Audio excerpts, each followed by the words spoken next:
के पास जो कि नेता हैं, उभरते हुए नेता हैं, यंग हैं। और तो आप जो नया यूजीसी नियम लागू हुआ है जनरल के खिलाफ, इसके बारे में आप क्या बोलना चाहेंगे भैया? ये यूजीसी नियम तो लागू होने का कोई मतलब चांस नहीं बनता है कि यूजीसी लागू होने का ज़रूरत है वो भी कॉलेज इन्वायरमेंट में, क्योंकि कॉलेज इन्वायरमेंट में आप भी जानते हैं कि कॉलेज में एंटी रैगिंग कमेटी ऑलरेडी है और कॉलेज में हर एक लोग फ्रेंडली रहते हैं, एक दूसरे के साथ मिलजुल के रहते हैं, चाहे वो कोई भी कास्ट कोई भी समाज से हो। तो ज़रूरत नहीं है कि वहाँ राजनीति करने का कोई ज़रूरत है। यूजीसी तो सिर्फ एक राजनीतिक तरीका है जिसमें से लोगों में डर फैला रहे और एक समाज बटे।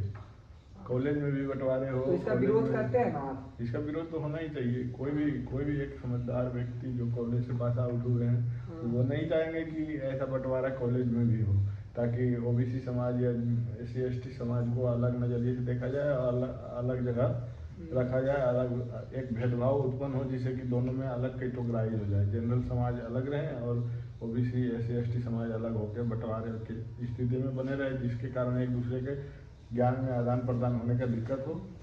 क्योंकि वहाँ ऑलरेडी अगर कोई भी चीज़ दिक्कत होता है तो उसके लिए एंटी रैगिंग कमेटी है। अगर एंटी रैगिंग कमेटी है तो क्या जरूरत है उसके बाद ये कानून लागू होने का, किसी का भविष्य के साथ खेलना। और ये जो यूजीसी नियम है ये इतने बेकार नियम हैं जितना कि मतलब कभी वहाँ के लोग मतलब अच्छा तो नहीं कहेंगे, एक कॉलेज के लोग बहुत बेकार ही कहेंगे इस चीज़ को।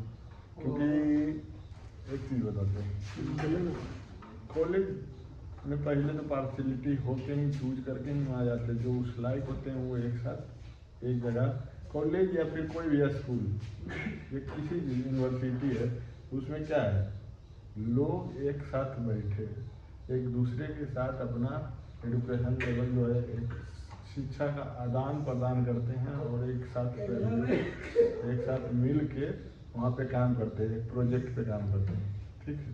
तो वहाँ पे ये सब रूल रेगुलेशन का तो कोई मतलब ही नहीं बनता है। उसके लिए ऑलरेडी सारा कुछ वहाँ बना चुके हैं, उनको जो नीड है वो ऑलरेडी वहाँ पे अलग से क्लास अलग से सारे सिस्टम बने रहते हैं वहाँ पे, तो क्या जरूरत है इसकी। हाँ, तो इसी नियम तो गलत ही है, इसका हम बहुत लोग भी गलत है। विरोध करते हैं। अगर कुछ भी होता है उसको बिना देखे उस पर रिएक्ट करना, उस पर बोलना, उसको बड़ा रूप देना, उस पर केस करना, FIR करना, गलती के पहले ही मान लेना कि ये गलत है, डायरेक्ट सजा देना, ये तो मतलब अंधा कानून है। वो तो फालतू चीज़ है, वो तो सीधे डिफरेंस क्रिएट कर रहा है, गैप क्रिएट करने की कोशिश है। समाज के अंदर जैसे गैप है वैसे ही एक कॉलेज के अंदर गैप क्रिएट करने की कोशिश है। तो जैसे आज का जनरेशन जो है, यूथ है, Gen Z है जो, तो इसका विरोध सबको मिलकर करना चाहिए। अभी का मतलब ये बता दीजिए कि अभी का यूथ है जो किस ओर जा रहा है, सही रास्ते जा रहा है, क्या करना चाह रहा है, क्रिएट करना, ठीक है। देखिए ये नज़रिया है, आप किस तरीके से देखते हैं यूथ, पूरे यूथ को, पूरे इंडिया के यूथ को एक तरीके से बता देना, एक रूपरेखा में तैयार कर देना कि लोग ऐसा ही हैं, ऐसा ही चलना चाहते हैं, ये तो बहुत गलत चीज़ है। क्योंकि हर एक का अलग लेवल है, हर एक का एक अलग माइंडसेट है, हर एक को एक लाइन से देखना कहीं भी संभव नहीं है, Gen Z हो या कोई भी। देखिए यूथ तो ऑलरेडी है कि अब पहले का जो ग्लोबलाइजेशन के वजह से अभी का जो यूथ है उसके पास ज़्यादा पावरफुल है, उसके पास ज़्यादा सारा चीज़ है जो बहुत बड़ा लेवल पे है। तो अभी के यूथ के आप लोगों को क्या एक संदेश देना चाहेंगे कि हाँ ये करे तो आगे और इन फ्यूचर उनका भविष्य उज्जवल हो, ये हो, यूथ के बारे में कुछ बोलिए कि हाँ ये करे तो अच्छा। देखिए जब हम सब के टाइम था और हम सबसे पहले का जो टाइम था, उस टाइम में ये था कि यूथ के पास जो ज़रूरत था बहुत ज़्यादा ज़रूरत था, लेकिन उनके पास रिसोर्स कम थे, उनके पास करने के चीज़ कम थी, उनके पास देखने के लिए बहुत कम चीज़ थे। उस समय शायद यूट्यूब नहीं था, था भी तो उतना एक्सेस नहीं हो पाता था। उस समय शायद ये एंड्रॉयड नहीं था, iPhone नहीं था, ठीक है, जिसके कारण लोग ग्लोबलाइज नहीं हो पाते थे, लोग विश्व से कनेक्ट नहीं हो पाते थे, कि लोगों का माइंडसेट नहीं जान पाते थे। वो सिर्फ एक शहर में तो शहर में ही रह जाते थे, ज़्यादा से ज़्यादा एक राज्य तक जा पाते थे, नहीं तो फिर ज़्यादा से ज़्यादा डिस्ट्रिक्ट लेवल पे, अगर उससे कम लेवल पे होते थे तो डिस्ट्रिक्ट लेवल पे।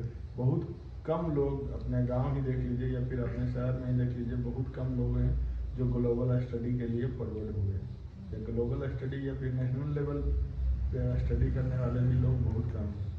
हाँ तो इसका रीजन ये था कि हम सब के पास उतना रिसोर्स नहीं, हम सब के पास उतना विजन, मतलब उस चीज़ को देखने के लिए जितना ज़रूरत चीज़ था कि हम जो कर रहे हैं वो किस लेवल पे उसका मार्केट है, किस लेवल पे उसका ज़रूरत है, ये चीज़ का समझ नहीं होता था। लेकिन आज जो जनरेशन है वो हर एक चीज़ को अगर आज से शुरू से स्टार्ट करे तो एक बड़ा लेवल पे करने की कोशिश किया जा सकता है। अगर आप अपना रिसर्च कर सकते हो उस पर, तो आपके पास ओपन इन्वायरमेंट है, ग्लोबल मार्केट है, जैसे चाहें स्टार्टिंग से आज अगर आप शुरू से इस चीज़ के लिए, कोई चीज़ के लिए काम करना चाहते हैं तो आप शुरू से ही लग के, मतलब करने मतलब बचपन से चाहें तो एक डायरेक्शन फिक्स करके उस डायरेक्शन में सोच करके आगे बढ़ सकते हैं। और उस डायरेक्शन में आगे जब एक डायरेक्शन चूज करके आगे बढ़िए, चाहे कोई हो, क्रिकेट हो या कुछ भी हो, कुछ में भी एक डायरेक्शन में जब आप फोकस करके काम कीजिएगा तो ऑब्वियसली है कि आगे के दिन में बहुत अच्छा सक्सेस पाइएगा।